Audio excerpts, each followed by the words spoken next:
The Melvins are my favorite band of all time, along with Sleep, of course. Those are like my two favorite bands. I can never quite decide which one's my absolute favorite. And after 27 albums, yeah, there's no doubting that the Melvins are extremely prolific. And truth is, they also don't sound like anyone else. They're a band that's really hard to imitate.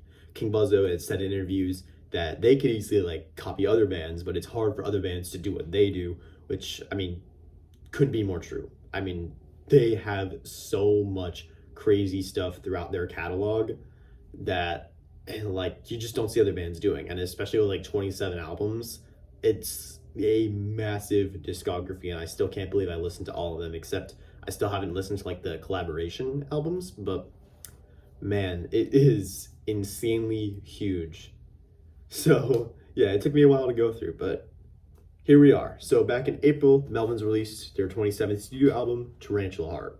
Now, more of the recent Melvins stuff has been kind of decent, and their last album, Bad Mood Rising, in 2022 was all right, but I mean, there was nothing like too crazy about it or too memorable. So before the release of Tarantula Heart, King Buzzo said that the making of this album was very different than any other Melvins album. I'm just quoting him.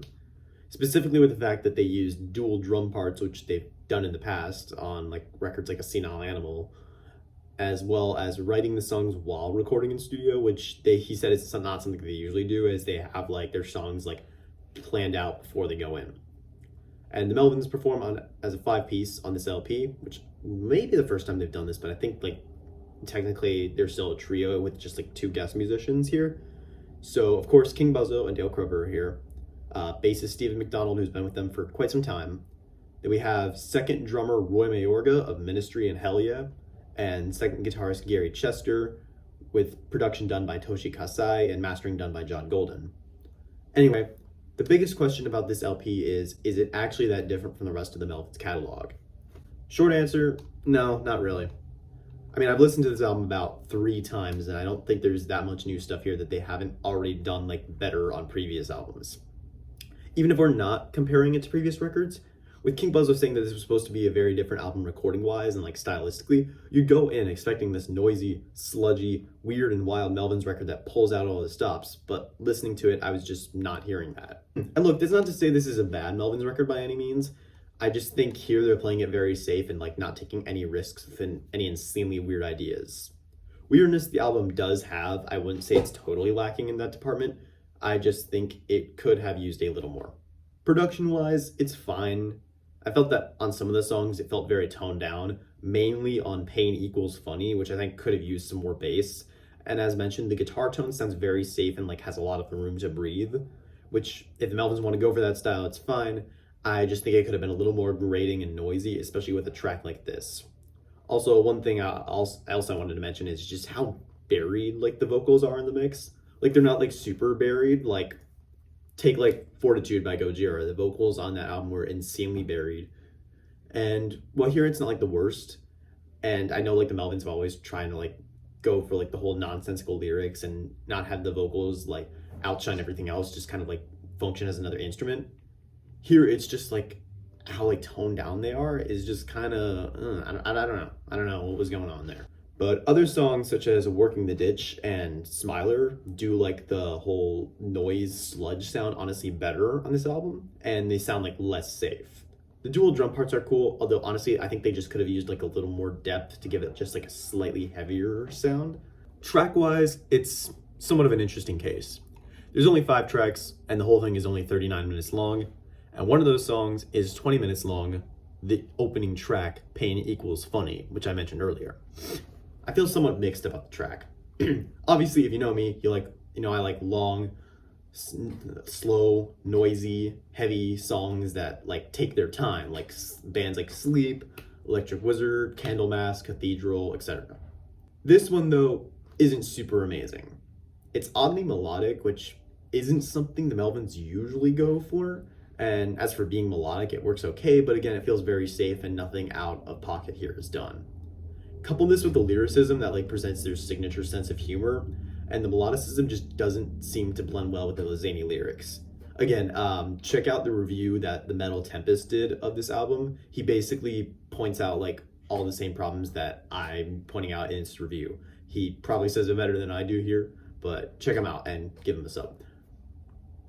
Now, towards the middle of the track, it starts getting a little better as it starts going into like a million different directions with noisy riffs and sounds. But even with this, the track as a whole just feels unfocused, and it's the track on the album that I have the least desire to revisit. And the worst part is that this is a 20-minute song on a 39-minute LP, meaning this quite literally takes up half of the album. So what about the other 4 tracks? So Working the Ditch and Allergic to Food are the 2 songs that the Melvins chose as singles for the album, and these are definitely the standouts.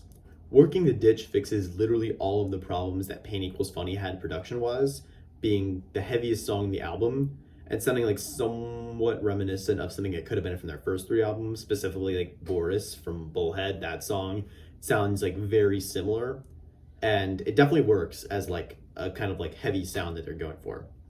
Allergic to Food is great as well, and it has this sludge punk kind of vibe going that sounds like they're being like hyped up on coffee. The track has like this super fuzzy guitar tone that goes well with this zany vibe, and of course their signature humor is definitely present again, and honestly done better here than it was on Pain Equals Funny. Similar things could be said for the track She's Got Weird Arms, which has a super weird riff and some more nonsensical lyricism, which has been a Melvins staple ever since their inception. It's definitely one of the more weird tracks on the album, and then while it could be said that it's just being weird for weirdness' sake, it's a track that I just kind of find funny, and I enjoy going back to it, honestly. It's just kind of funny to listen to. It's just, like, I mean, if I'm, like, kind of, like, in a bad mood, it just pulls me right out. So, that's a great track. Closing track, Smiler, kind of sounds like something that could fit right on the Senile Animal and Nude with Boots albums. Maybe even, like, something on Stoner Witch. But there's not really anything too memorable about this track, and I don't really have any desire to revisit it. I'm feeling a 76 on this one. It's a mixed bag for sure. The album has some small moments of brilliance, but also some bland, boring moments, as well as some things that were done okay here, but have done much better on past records. Plus, there was the fact that this was supposed to be like a sort of different Melvins album, and I just wasn't hearing that. So, that's just my honest thoughts. Again, 76, like 7.6 out of 10. Let me know what your thoughts were on this new Melvins record in the comments. Maybe, who knows when their next album will be. Probably, maybe like, I'd imagine next year. Hopefully it'll be like a little more experimental and like zany than this one. But yeah, overall, decent album. I don't want to say I wouldn't recommend it. If you like are a Melvins fan, I'd say like maybe check it out and like see what you think. These were just like my thoughts. Anyway, hope you all enjoyed. Check out my review of the new MC5 album, Heavy Lifting. I just posted a while ago, I'm not sure when I posted it while filming this. But yeah, check that out too. Make sure to like and subscribe and do what you gotta do. I don't care. All right, I'm signing off. Bye.